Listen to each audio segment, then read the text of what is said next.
नमस्कार दोस्तों। यह तो आपको पता ही है कि एकनाथ शिंदे अपने गांव चले गए थे, लेकिन गांव जाने से पहले उन्होंने किया क्या?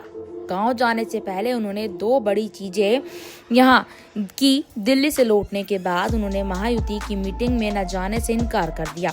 यानी बीजेपी एकनाथ शिंदे और अजित पवार, इनकी जो मीटिंग प्रस्तावित थी मुंबई में, जिस मीटिंग के लिए अमित शाह और नड्डा ने कहा था कि आप लोग मुंबई में जाकर एक मीटिंग करिए और वही ऐलान कर दीजिए, उस मीटिंग में एकनाथ शिंदे नहीं गए। और एकनाथ शिंदे नहीं गए तो यह मीटिंग हो भी नहीं पाई।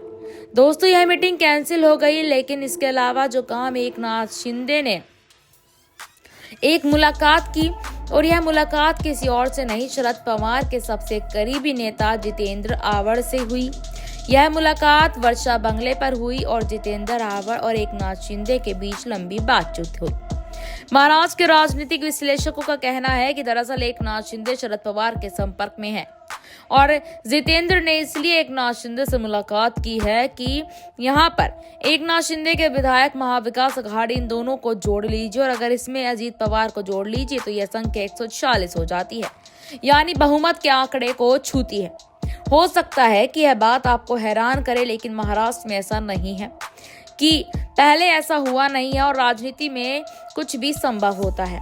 पहले भी बीजेपी सिंगल लार्जेस्ट पार्टी होने के बावजूद अपना मुख्यमंत्री नहीं बना पाई, और आज भी जब BJP party single largest party है, उसके बावजूद भी यहाँ पर दिन में वह मुख्यमंत्री तय नहीं कर पा रही है। 8 दिन हो चुके हैं।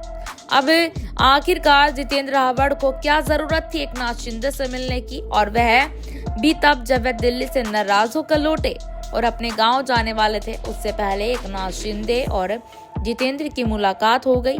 जितेंद्र एनसीपी के बड़े नेता हैं और शरद पवार के साथ चट्टान की तरह खड़े रहते हैं।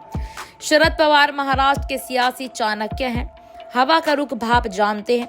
एकनाथ शिंदे और जितेंद्र आव्हाड की मुलाकात क्या कुछ कहती है, और इस बीच यह भी कहा जा रहा है कि एकनाथ शिंदे कोई बड़ा ऐलान करेंगे।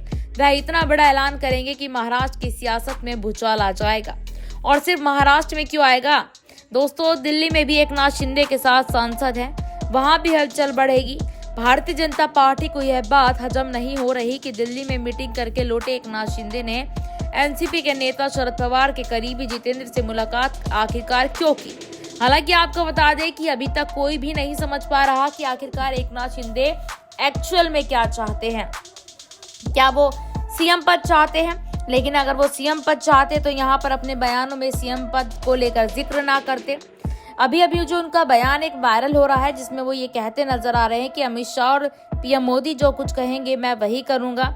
लेकिन जिस तरीके से उनकी नाराजगी सामने आ रही है, उसको देखकर और सुनकर तो नहीं कहा जा सकता कि वो बीजेपी के साथ कदम से कदम मिलाने की बात कर रहे हैं। इस पूरे मुद्दे पर आपकी क्या राय है? कमेंट सेक्शन में हमें जरूर बताइएगा। धन्यवाद।